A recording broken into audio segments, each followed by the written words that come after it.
my name is Dasha, and today I'm going to be doing a recap of RuPaul's Drag Race Season 13, Episode 5. So in the last episode, Kimora left the competition. She was the first one to leave.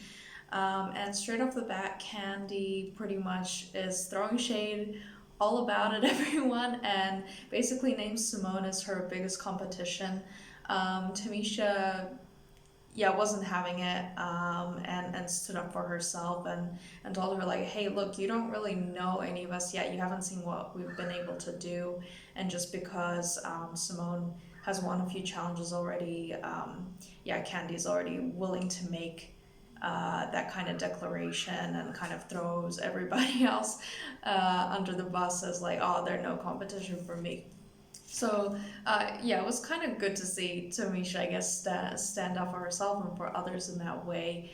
I think throughout this whole episode, and then we'll get to Untucked, I think Candy has, she's been kind of attacking other queens, which I'm not keen to see at all. I think it's bordering on like bullying, which isn't great to see in the competition, but that's what insecure people do. So I'm not a fan of Candy, especially because of her personality and how she is behaving herself on the show, especially this episode. But anyway, moving on. So Nicole Byer is back as the guest judge this episode. She was hilarious in one of the past episodes this season, so I'm happy to see her back. And the challenge for this episode is to put together a bag ball, as in handbags. So the queens have to each put together basically like a fashion show of 3 looks. 2 of them they basically brought with them, so they didn't necessarily make them, but the last one, which they bring out on the runway, they have to make themselves. So some of the queens, they're not sewers. Simone is actually not a sewer. I was quite surprised, because she is such a look and fashion queen. You would think she would know how to do that, but no, she's not that great with the sewing machine. Same thing for Candy and Lala Ree as well. So they were struggling putting together their outfits. A few other queens, I think Joey J as well, was mainly just using like a glue gun to put together her look. But I think Lala Ree, Candy, and Simone were the ones that kind of struggled most to put something together.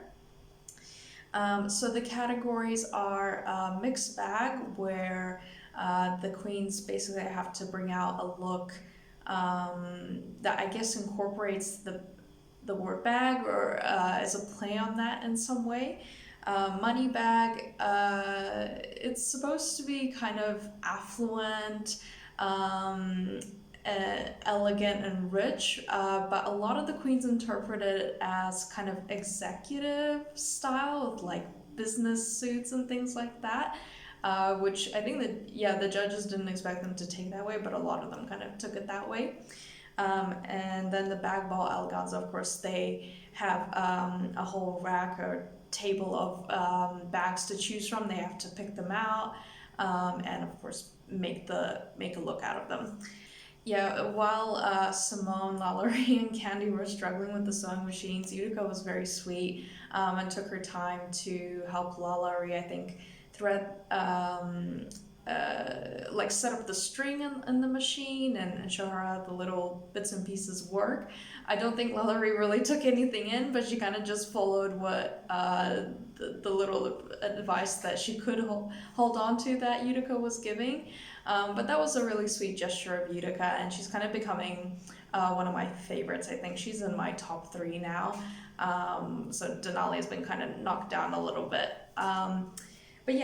So moving on to the actual ball.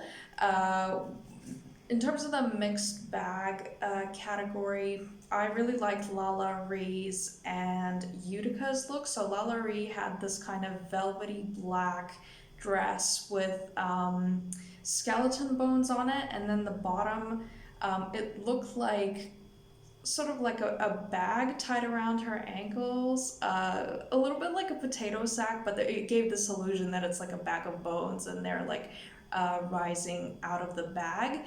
The bones themselves, I wish they would have been arranged on the dress a little bit better, but I really like the how the whole look came together and the makeup and the hair that went with it. It was kind of gothy and spooky, and I quite enjoyed that aesthetic. And then Utica's look was poodle inspired, so she had like big, white, fluffy hair. Yeah, kind of her mannerisms as she was modeling the outfit. Um, it kind of was like a dog almost, which was fun. But yeah, her one was like doggy bag, and she was carrying like a doggy bag with her and acting like a dog, looked like a poodle. But the actual outfit itself was very elegant. Had a lot of very nice pieces in terms of the ruffles on it and the pinstripes on the pants. So I really like that look. And then the next category is money bags, where a lot of the queens interpret it as like executive glam kind of. Um, my favorites were Simone, Utica, and Olivia. Olivia was probably the simplest of the three. She came out in this kind of blue, quite simple suit and pencil skirt. And Utica came out in this really fun, I think I heard the reference Carol Burnett, if I'm not mistaken, before. So she had like this chocolate brown bob on her, really cool glasses. It kind of gave me with the black fabric and the gold accents, kind of a Versace feel to it. But yeah, it was really fierce, really fun. I really enjoyed that one. And then Simone came out in this like hot pink, futuristic kind of suit with some cutouts and red hair. I really liked that one as well. It was probably my favorite of that category. But Utica is probably, yeah, the second in that one that I like the most. But kind of neck and neck with Simone. They were both good, but for different reasons. And then the ball bag, eleganza, which was outfits made by the queens themselves. My favorites were Elliot, Olivia, and Utica. Elliot came out in this kind of almost kind of no, not similar to the Moneybags theme. So it was like a mini skirt, but the theme of it was I think the bags were made of like cowhide or something like that. So it was white and pink spots, which were like in a cow pattern, I guess you could say, cowhide.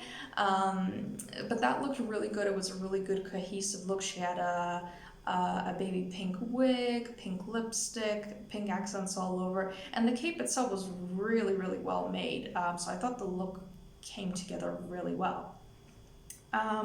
Olivia, I really like this like fantasy superhero kind of moment. It reminded me of like something that maybe one of the Amazons would wear in like Superwoman.